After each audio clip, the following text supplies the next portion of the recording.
Hello नमस्कार दोस्तों, कैसे हो सभी। उम्मीद है सब बढ़िया होंगे। देखिए दोस्तों, आज हम पढ़ेंगे अपनी अगली क्लास। ठीक है, हमने पढ़ लिया था अध्याय 6, हमने पूरा कर लिया था। हमने जो पिछली क्लास ली थी दोस्तों, उसमें हमने क्या किया था, अध्याय 6 जो है वो हमारा हमने पूरा कर लिया था। आज हम पढ़ेंगे दोस्तों अध्याय 7। ठीक है, आज हम क्या पढ़ने वाले हैं दोस्तों, अध्याय 7 आज हम पढ़ने वाले हैं। आज इस अध्याय में क्या बताया गया है दोस्तों, इसमें बताया मोटर यानों का निर्माण, उपस्कर और अनुरक्षण। ठीक है, इसमें बताया गया है मोटर यानों का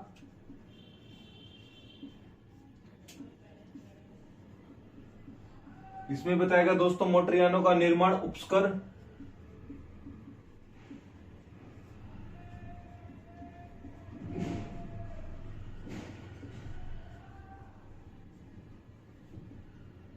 अनुरक्षण।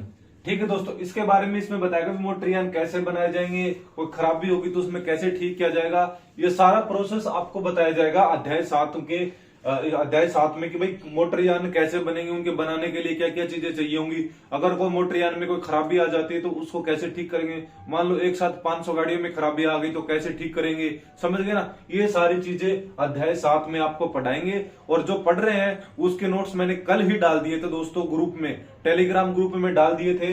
जो भी बच्चा टेलीग्राम ग्रुप में नहीं ज्वाइन हुआ है वो टेलीग्राम ग्रुप में ज्वाइन हो जाओ। टेलीग्राम ग्रुप में जो बच्चा ज्वाइन नहीं हुआ है वो हो जाओ। उसका जो लिंक है दोस्तों वो डिस्क्रिप्शन में दिया गया है। जो लिंक है आपको नीचे डिस्क्रिप्शन में मिल जाएगा। जो भी बच्चा इसमें ऐड नहीं हुआ है वो हो जाना। ठीक है भाई, ठीक है, जो भी बच्चा ऐड नहीं हुआ है वो ऐड हो जाना। ठीक है, अब हम पढ़ते हैं दोस्तों। इसी के साथ व्हाट्सएप ग्रुप का भी लिंक मैं उसमें डाल दूंगा। ठीक है, व्हाट्सएप ग्रुप का भी लिंक मैं टेलीग्राम में डाल दूंगा, तो टेलीग्राम में आप ऐड हो जाना। आज हम पढ़ते हैं दोस्तों हम पढ़ते हैं धारा 109। ठीक है, इसमें पढ़ेंगे दोस्तों धारा 109, यानों के निर्माण और अनुरक्षण संबंधी साधारण उपबंध। ठीक है, इसमें बताया गया दोस्तों यानों के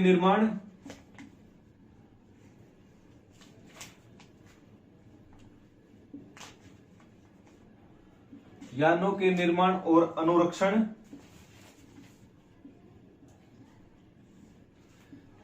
संबंधी साधारण उपबंध।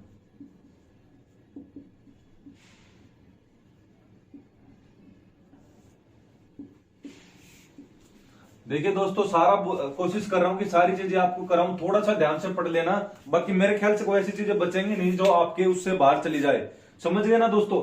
तो इसमें अध्याय 7 में बताया गया मोटर यानों के निर्माण, उपस्कर और अनुरक्षण के बारे में। भाई उनको कैसे रखना है, क्या रख रखाव है, कैसे वो यान बनेगा, ये सारी चीजें बताई गई। धारा 109 में यही बताया गया कि यानों के निर्माण, उनको रख रखाव संबंधी साधारण उपबंध, जो चीजें हैं वो क्या क्या उपबंध होंगे। तो इसमें आता है दोस्तों, पहला पॉइंट आता है कि प्रत्येक मोटरयान का निर्माण ऐसे किया जाएगा। जो भी मोटरयान है, जो भी कंपनी उसका निर्माण करेगी, समझ गए ना, तो वो ऐसे निर्माण करेगी, उसे ऐसे अनुरक्षित रखा जाएगा कि वह हर समय चलाने वाले व्यक्ति के वास्तविक नियंत्रण में रहे। मतलब कोई भी व्यक्ति उसे चला रहा है तो उसके नियंत्रण में रहे, उसके काबू में रह सके, ऐसे यान को बनाया जाएगा। समझ गए ना। पहला पॉइंट क्या है कि प्रत्येक मोटरयान का निर्माण ऐसे किया जाएगा और उसे ऐसे अनुरक्षित रखा जाएगा कि वह हर समय उसे चलाने वाले व्यक्ति के वास्तविक नियंत्रण में रहे। जो व्यक्ति उसे चला रहा है दोस्तों, उसके वास्तविक नियंत्रण में वो वाहन रह सके। इसमें यह बताया गया पॉइंट 1 में। ठीक है, नियंत्रण में रह सके। बाकी आपको पॉइंट इसके पूरे मिल जाएंगे जो टेलीग्राम ग्रुप है उसमें। नियंत्रण में रह सके, ऐसे निर्माण किया जाएगा वाहन का।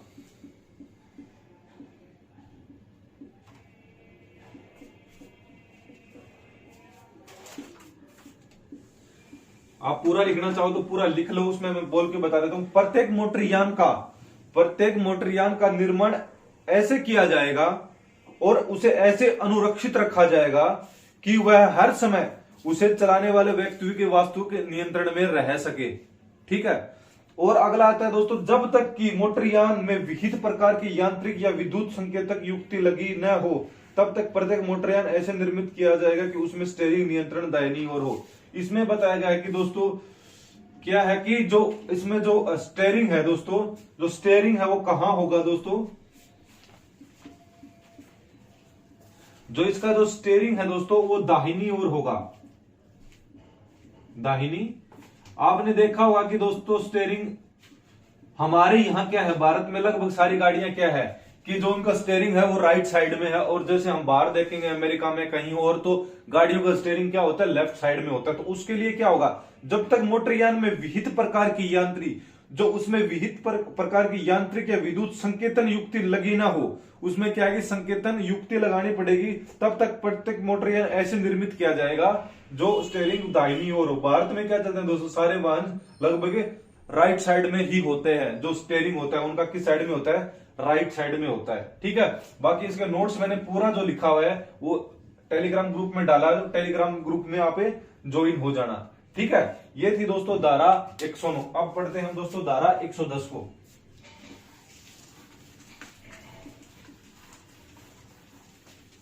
क्या पढ़ेंगे दोस्तों आज, अब हम पढ़ेंगे धारा 110।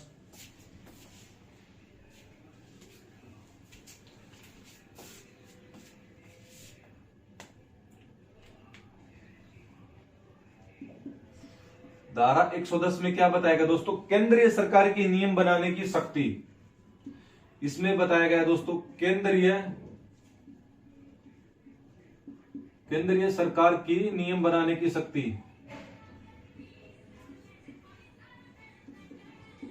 बनाने की शक्ति। क्या बताया गया है, केंद्रीय सरकार की नियम बनाने की शक्ति। इसमें क्या, केंद्रीय सरकार मोटरयानों और ट्रेलरों के निर्माण, उपस्करों और अनुरक्षण का विनिमय करने के लिए निम्नलिखित बातों में से किसी बात की बाबत नियम बना सकेगी। इसमें कहने का मतलब है कि भाई केंद्रीय सरकार है, भाई जो मोटरयान बन रहा है उसके संदर्भ में क्या है कि भाई नियम बना सकेगी, भाई ये मोटरयान कैसे बनेगा, क्या इसमें होना चाहिए, क्या नहीं होना चाहिए, वो सारी चीजें केंद्रीय सरकार इसमें क्या कर सकती है, नियम बना सकती है। जैसे मैं एग्जांपल लेके दिखा देता हूं, जैसे भाई देखो, जैसे हम क्या कहेंगे, यानों की ओर ले जाए जाने वाले भार की चौड़ाई, ऊंचाई और लंबाई। ठीक है, मतलब यानों की उसमें क्या है कि भाई चौड़ाई, यानों की ओर, जो यान है उसकी ओर जो भार उसमें ले जाया जा रहा है,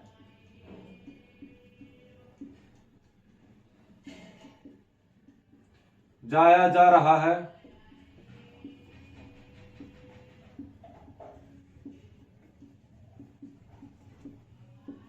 उसकी लंबाई चौड़ाई। ठीक है, मतलब सरकार निर्धारित करेगी कि भाई जो वाहन है वो कितना लंबा होना चाहिए, कितना चौड़ा होना चाहिए और उसमें कितना बाहर जा सकता है। ये सारी चीजें क्या है कि दोस्तों केंद्रीय सरकार आपको निहित करेगी। दूसरा, टायरों का आकार कैसा होगा, उसका प्रकार कैसा होगा, अधिकतम उसकी कीमत कितनी होगी। ठीक है, अधिकतम खुदरा कीमत, जो उसकी अधिकतम खुदरा कीमत है वाहन की क्या हो सकती है। ठीक है, टायर कैसे होंगे। ठीक है, यही बताएगा टायरों का आकार कैसे होगा, भाई कैसे आकार के टायर होंगे, टायर कैसे होगा, कैसी क्वालिटी के होंगे, समझ गए ना। ब्रेक और स्टीयरिंग गियर, ब्रेक कैसे होंगे, स्टीयरिंग किधर होगा। ठीक है, ये सारी चीजें कौन दोस्तों,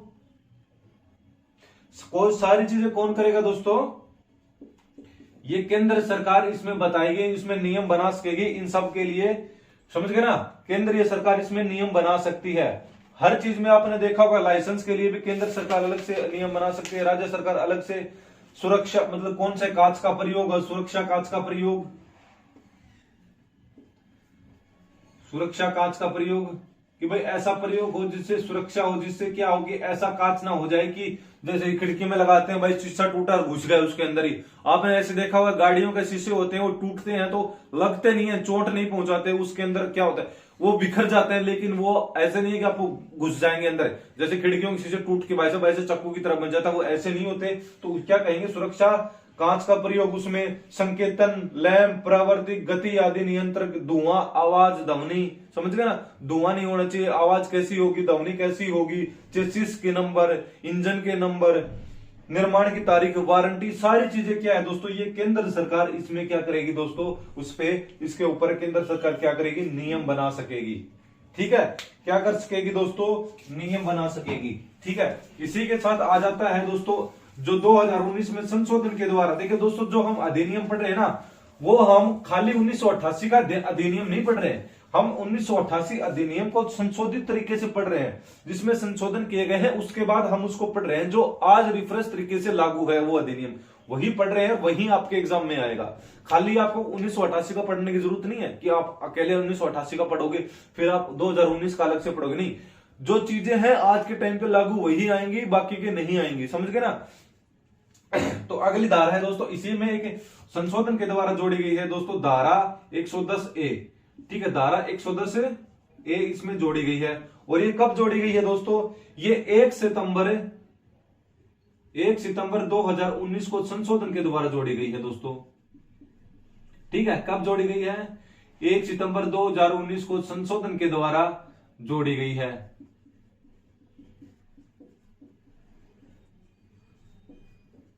ठीक है, और इस धारा में क्या बताया गया दोस्तों, इस धारा में बताया गया recall of vehicles, recall of vehicles, यानों का वापस बुलाना। ठीक है, ये दोस्तों कब जोड़ी गई है, ये जोड़ी गई है 1 सितंबर 2019 को दोस्तों, ये जोड़ी गई है। ठीक है, 2019 के संशोधन के द्वारा, और इसमें क्या जोड़ा गया दोस्तों, रिकॉल ऑफ व्हीकल्स, वाहनों को वापस बुलाना। मैंने आपको स्टार्टिंग में बताया था कि भाई मान लो दोस्तों कि भाई जो हुंडई की गाड़ी है, उसने ऐसी गाड़ी, जैसे मान लो कि हुंडई ने भाई i20 लॉन्च की है, i20 की है, i20 में क्या हुआ कि जब उसने बनाया तो ऐसी खराबी आ गई, मान लो किसी में भाई ब्रेक नहीं लगते हो सही से उसमें, या फिर इंजन में ऐसी कोई खराबी, जिससे क्या है कि भाई ड्राइवर को या उसमें बैठने वाले को या किसी और भी व्यक्ति को कोई नुकसान हो सकता है, टाइम पे ब्रेक ना लगते हो उस गाड़ी के, कोई और खराबी हो, जो उसमें बैठा है, जो उसको चला रहा है, जो उसके आसपास में है, उस व्यक्ति को खतरा हो सकता है किसी जान या माल का। तो क्या करेंगे, जैसे 500 गाड़ियां लॉन्च कर दी, उसमें से 400 गाड़ियों में वो दिक्कत है, तो क्या करेगा, ये तो है नहीं कि भाई वो हर लोग 400 जाएंगे कि दुकानों पे ठीक करवाएंगे, नहीं। तो कंपनी क्या करेगी दोस्तों, हुंडई कंपनी क्या करेगी, सभी i20 को वापस बुला लेगी, और उसमें जब भाई पूछेंगे कि भाई परसेंटेज के मामले में भाई इतने 500 में से 400 है तो 80% हो गया ना भाई, कि 80% की गाड़ियों में समस्या आ रही है, तो भाई ऐसे तो है नहीं कि मार्केट पिट जाएगी या फिर लोगों को नुकसान होगा, सारी चीजें होंगी, मार्केट तो बहुत अलग की बात है, लेकिन कानून तरीके से क्या होगा, लोगों को जान माल का खतरा है। तो वो क्या करेंगे दोस्तों, इसके लिए रिकॉल कर लेंगे अपने वाहनों को वापस बुला लेंगे अपनी कंपनी में। ऐसे वाहनों को सभी को मैसेज भेज के अपने पास बुला लेंगे, फिर उसमें क्या करेंगे, क्या तो उस वाहन में जो गड़बड़ी है उस पार्ट को चेंज करेंगे, या फिर उस गड़बड़ी को सही करेंगे, या फिर आपको उसके बदले में दूसरी गाड़ी दे दी जाएगी, समझ गए ना, क्या आपको फिर उसके बदले में दूसरी गाड़ी है वो दे दी जाएगी, समझ गए ना, क्या फिर ऐसा खर्चा दे देंगे कि भाई आप उस वाहन को कहीं बाहर से भी ठीक करवा सकते हो। तो ये सारी चीजें देंगी। ठीक है, क्या जो कंपनी है वो देगी, जो केंद्रीय सरकार है वो उसको बताएगी कि भाई आपको ऐसे ऐसे करना चाहिए। ठीक है, तो ये बताया गया था धारा 110 में, और इसमें धारा 110A जोड़ी गई है 2019 के संशोधन में, जो गाड़ी को रिकॉल करते हैं। ये पॉइंट इंपॉर्टेंट है, ये पॉइंट नोट कर लेना। ठीक है, बाकी इसका फुल डिस्क्रिप्शन है दोस्तों, मैंने जो नोट्स डाले थे उस नोट्स में दिया गया है, जो भी टेलीग्राम ग्रुप में ज्वाइन नहीं हुआ वहां पे ज्वाइन हो जाइएगा। ठीक है, अगली धारा आती है दोस्तों धारा 111। कौन सी आती है दोस्तों, अगली धारा आती है धारा 111, राज्य सरकार के नियम बनाने की शक्ति। इसमें क्या बताया गया दोस्तों, राज्य सरकार के नियम बनाने की शक्ति, राज्य सरकार के नियम बनाने की शक्ति। ठीक है, तो दोस्तों धारा 110 में क्या बताया गया था, केंद्रीय सरकार के नियम बनाने की शक्ति, और धारा 111 में क्या बता दिया भाई, राज्य सरकार के नियम बनाने की शक्ति, इसमें बता दिया गया इस धारा में। ठीक है, धारा 111 में क्या बता दिया गया, राज्य सरकार के नियम बनाने की शक्ति। देखिए दोस्तों, जो धारा 110 में रह गया है, समझ गए ना, जो चीजें बच गई है, जो धारा 110 में कवर नहीं की गई है, ठीक है। उसके बाद जो चीजें बचती है वो सारी राज्य सरकार उसके ऊपर नियम बना सकती है। भाई अपने राज्य में कोई वाहन चलाएगा तो उसके ऊपर क्या है कि नियम कानून जो उसमें मैन्युफैक्चर हो रहा है, तो क्या है राज्य सरकार भी उसमें काफी ज्यादा नियम कानून बना सकती है। समझ गए ना। तो यही बताया गया है धारा 111 में। धारा 110 में केंद्रीय सरकार इसका वो करती है, क्या करती है, नियम बनाती है। और यानों का निर्माण होगा, कैसे होगा, क्या होना चाहिए, वो बताया गया है धारा 9 में। इसके अंदर कुल यही सेक्शन थी, ठीक है, इसके अंदर यही 3-4 सेक्शन थी। और अब पढ़ते हैं हम दोस्तों अगला अध्याय, ठीक है। अब पढ़ेंगे हम दोस्तों अध्याय 8। भाई क्लास नहीं लग पाती है यार, कभी कभी बहुत बुरा भी लगता है, पर क्या करें भाई, मजबूरी है, ठीक है ना। अब हम पढ़ेंगे दोस्तों अध्याय 8। हम पढ़ेंगे दोस्तों अध्याय 8।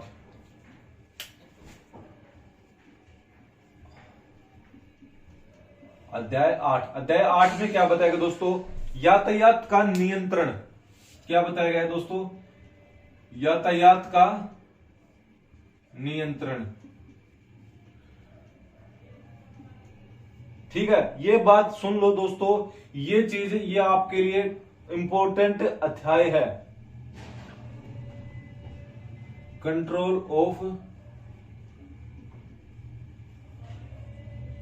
ऑफ ट्रैफिक, ठीक है। ये आपके लिए इंपॉर्टेंट अध्याय है, तो कृपया करके इसको अपना थोड़ा आंख कान खोल के सुन लेना और देख लेना, ठीक है। अब इसमें पढ़ते हैं दोस्तों धारा 112। क्या पढ़ेंगे दोस्तों इसमें पढ़ेंगे हम धारा 112, ठीक है। गति सीमा, क्या पढ़ेंगे दोस्तों, गति सीमा, लिमिट ऑफ स्पीड।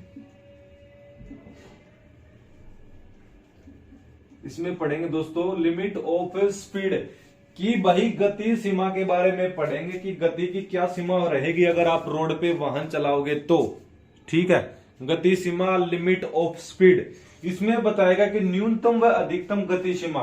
भाई देखो चलाओगे तो न्यूनतम व अधिकतम गति सीमा क्या होगी, वही इसमें बताया गया है, ठीक है। न्यूनतम व अधिकतम गति सीमा, न्यूनतम व अधिकतम गति सीमा, ठीक है। इसमें यही बताया गया कि भाई न्यूनतम गति सीमा क्या रहेगी, अधिकतम गति सीमा क्या रहेगी। कोई भी व्यक्ति किसी सार्वजनिक स्थान में, लिख लेना, कोई भी व्यक्ति किसी सार्वजनिक स्थान में, क्या बोल रहा हूं मैं, कोई भी व्यक्ति किसी सार्वजनिक स्थान में किसी मोटरयान को न तो अधिकतम गति से अधिक, कोई भी व्यक्ति किसी सार्वजनिक स्थान में, कोई भी व्यक्ति किसी सार्वजनिक स्थान में न तो, समझ गए ना, क्या, न तो उस अधिकतम गति से अधिक या उस न्यूनतम गति से कम। मतलब जो अधिक स्पीड लिमिट है, मान लो कि स्पीड लिमिट है आपकी 70 से 80, ठीक है, तो कोई भी व्यक्ति यहां को इसको 85 प्लस नहीं चलाएगा, 85 नहीं चलाएगा, कोई भी व्यक्ति यहां पे 65 नहीं चलाएगा, समझ गए ना। तो आपको जो स्पीड लिमिट दी गई है उसी के बीच में वो चलानी है, समझ गए ना। तो कोई भी व्यक्ति अधिकतम गति से न तो अधिक और न ही न्यूनतम गति से कम, ठीक है, स्पीड में मोटरयान चलाएगा। जो एक्सप्रेस वे होते हैं, जो आपने देखे होंगे दोस्तों, जो एक्सप्रेस वे होते हैं वो क्या करते हैं, स्पीड लिमिट लिख के रखते हैं। भाई अगर आप जो कम गति है ना न्यूनतम, वो उससे कम भी चलाओगे तो भी आपके चालान कट जाते हैं, आपको पता हो तो, समझ गए ना। तो अधिक के लिए तो आपने सबको पता है कट ही जाते हैं, लेकिन कम के लिए भी कट जाते हैं, समझ गए ना। तो कोई भी व्यक्ति अपने वाहन को क्या है कि अधिकतम गति सीमा से अधिक नहीं चलाएगा और न्यूनतम से कम नहीं चलाएगा। इस धारा में यही बताया गया। आप अपनी लैंग्वेज में लिख लो, और जो मेरी लैंग्वेज में चाहते हो तो मैं आपको पढ़ के बता देता हूं। कोई भी व्यक्ति किसी सार्वजनिक स्थान में किसी मोटरयान को न तो उस अधिकतम गति से अधिक या न्यूनतम गति से कम गति पर चलाएगा जो इस अधिनियम के अधीन उस यान के लिए निहित की गई है, समझ गए। तो ये पॉइंट था। अगला पॉइंट है, राज्य सरकार चाहे तो उस यान की गति सीमा उचित स्थानों पर समुचित यातायात चिन्ह लगवाकर मोटरयानों का निर्देश दे सकता है। इसमें क्या बताया गया दोस्तों कि भाई देखो, राज्य सरकार अगर चाहे, राज्य सरकार अगर चाहती है तो कुछ ऐसी जगह होंगी दोस्तों, जैसे कोई भी राज्य सरकार अगर चाहे तो वो यातायात चिन्ह लगाकर उस गति को दिखा सकती है, लगाकर गति सीमा के लिए निर्देश दे सकती है। ठीक है,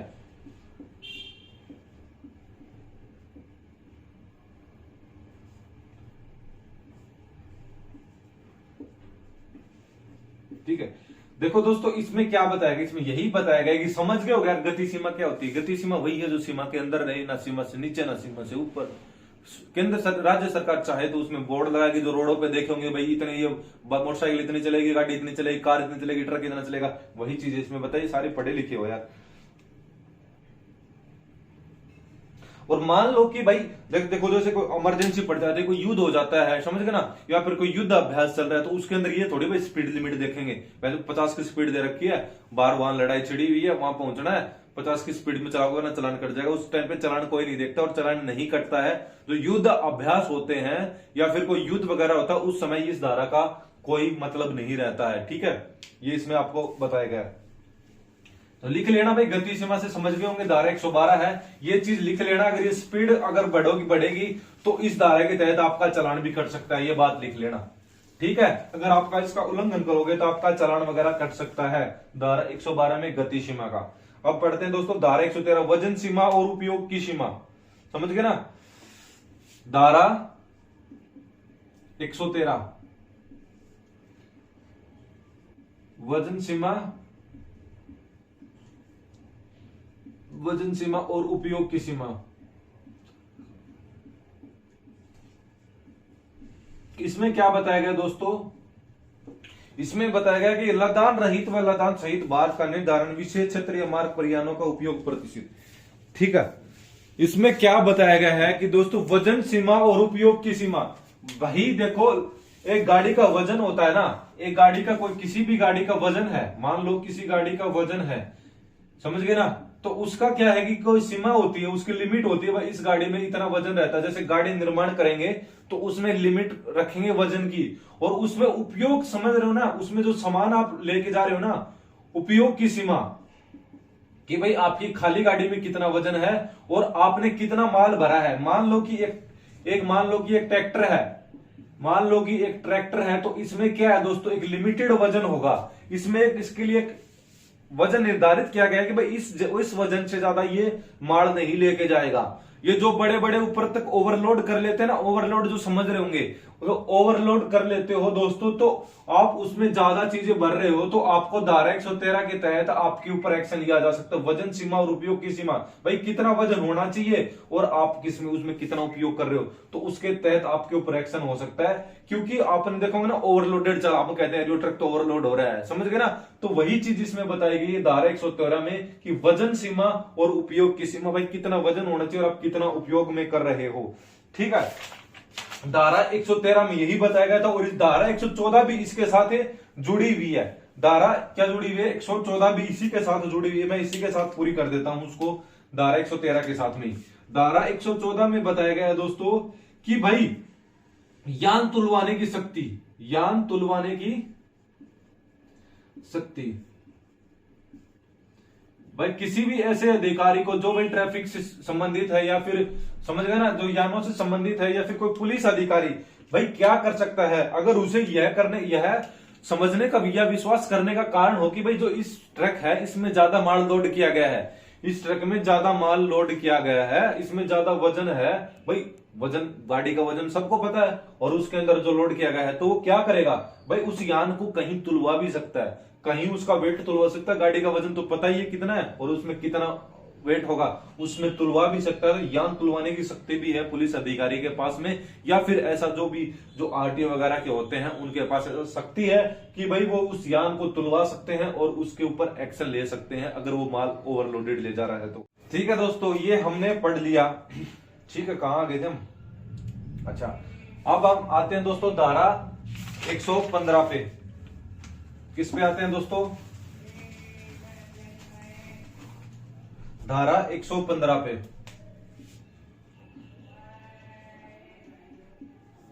धारा 115 में कहते हैं यानों का उपयोग निर्बंधन करने की शक्ति, समझ गए ना, यानों का उपयोग निर्बंधन करने की शक्ति। बढ़िया तरीके से समझाऊंगा, टेंशन मत लो भाई, ठीक है।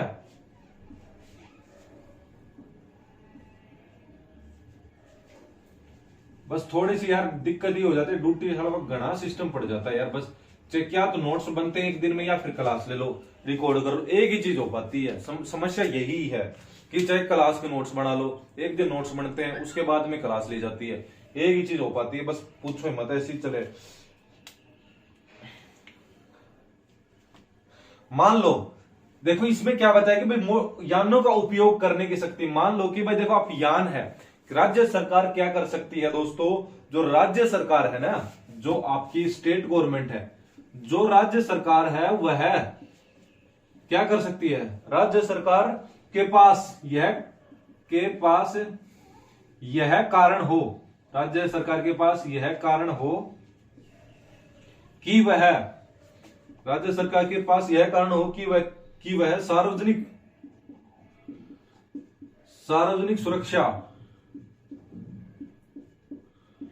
सुरक्षा या सुविधा की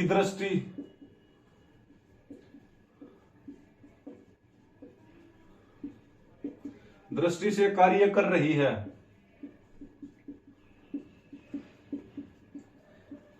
है तो सरकार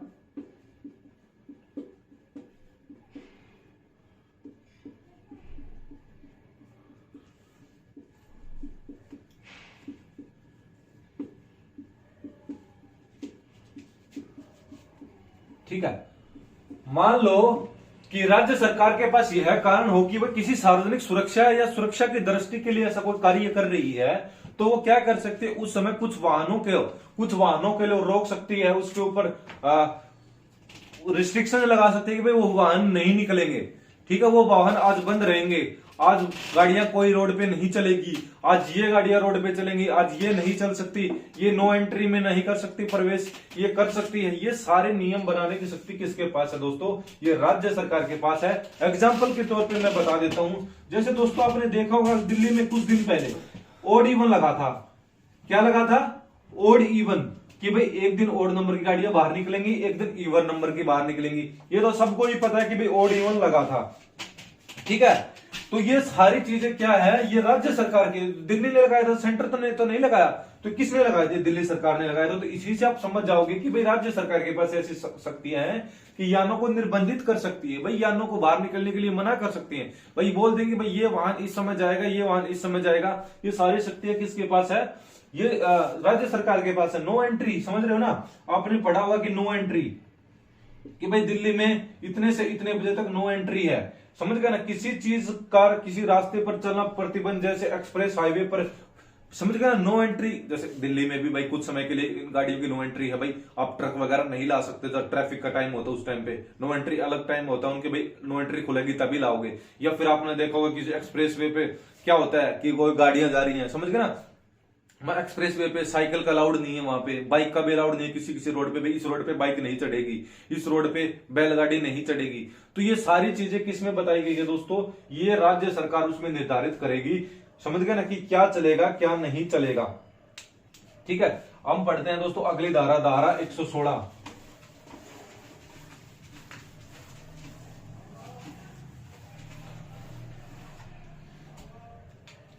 क्या पढ़ेंगे दोस्तों, धारा 116 हम पढ़ेंगे, यातायात चिन्ह लगवाने की शक्ति। क्या पढ़ेंगे दोस्तों, यातायात चिन्ह लगवाने की शक्ति।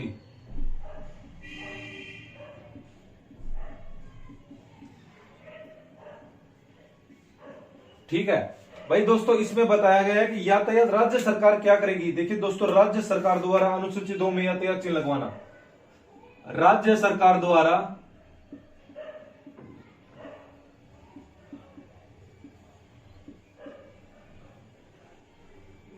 क्या बताया गया दोस्तों,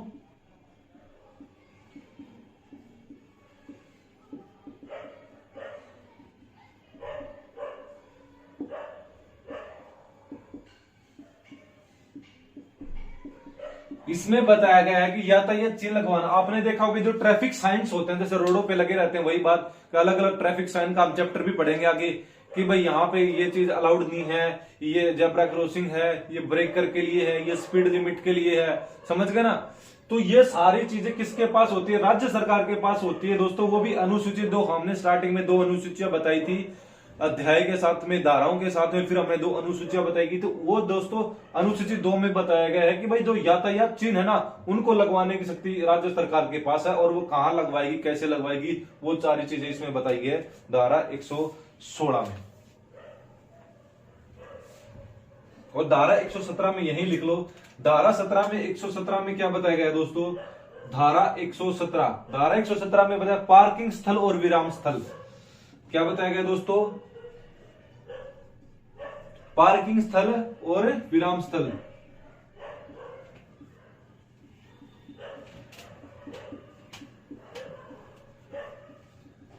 देखिए दोस्तों, जैसे हम किसी एक्सप्रेस हाईवे वगैरह पे चढ़ते हैं, ठीक है, तो एक्सप्रेस हाईवे वगैरह पे हम चढ़ते हैं, तो हमने देखा होगा कि भाई गाड़ी ऐसे तो है नहीं कि रोड पे साइड में लगा दी, ऐसा नहीं चलता वहां पे। तो उनके लिए कुछ लिमिटेड स्थान बनाए गए कि भाई अपनी गाड़ियों को आप वहां पे रोक सकते हो, वहां पे विराम कर सकते हो, कुछ समय के लिए आप वहां पे पार्किंग कर सकते हो। ऐसे तो नहीं रोड के बीच में लगाओगे। तो वो क्या है कि वो अथॉरिटी आपका निर्धारित करेगी, भाई इस स्थान पे आप पार्किंग कर सकते हो। आपने और भी जगह देखा होगा, पार्किंग की जगह अलग अलग होती है, समझ गए ना। तो कहां रुकेगी, कहां स्टैंड होगा, कितने समय के लिए रुकेगी, वो सारी चीजें क्या करेगी दोस्तों? राज्य सरकार आपको बताएगी, समझे। तो ये सारा बताया गया धारा 117 में।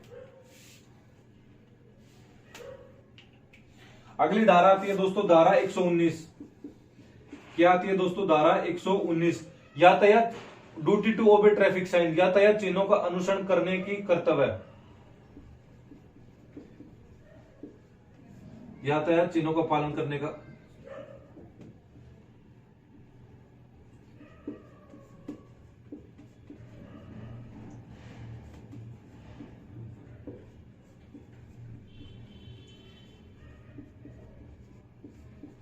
इसमें यह है कि भाई मोटरयान का प्रत्येक ड्राइवर, समझ गए ना, सभी निर्देशों का पालन करेगा। जो ऐसे किसी पुलिस अधिकारी, जैसे भाई रोड पे भी खड़े होते हैं तो क्या कर, पुलिस वाले जैसे ट्रैफिक लाइट नहीं चल रही तो इशारा करते हैं, यहां से जाओगे, यहां से नहीं जाओगे, यहां जाओगे, ऐसे जाओगे, ऐसे जाओगे, ये सारे इशारे करते हैं ना दोस्तों।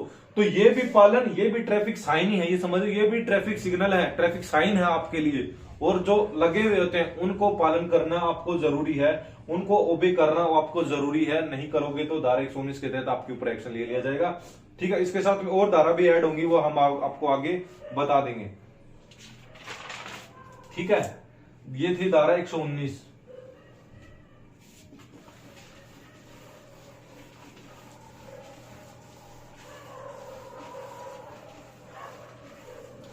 ये थी धारा 119। और दोस्तों आज हम इतना ही पढ़ेंगे, और मैं कोशिश करूंगा कि आज रात को ही आपको अगली क्लास मिल जाए।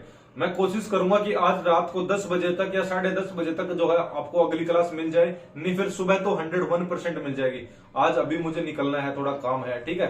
तो मैं कोशिश करूंगा क्या, तो आज रात को या फिर कल सुबह तो आपको मिल जाएगी, ठीक है। अगली क्लास मेरे पास नोट्स तैयार हैं, कहोगे तो मैं नोट्स भी डाल दूंगा ग्रुप में, आप उन नोट्स को देके अपने नोट्स बना सकते हो, ठीक है दोस्तों। अभी के लिए इतना ही। जय हिंद, जय भारत।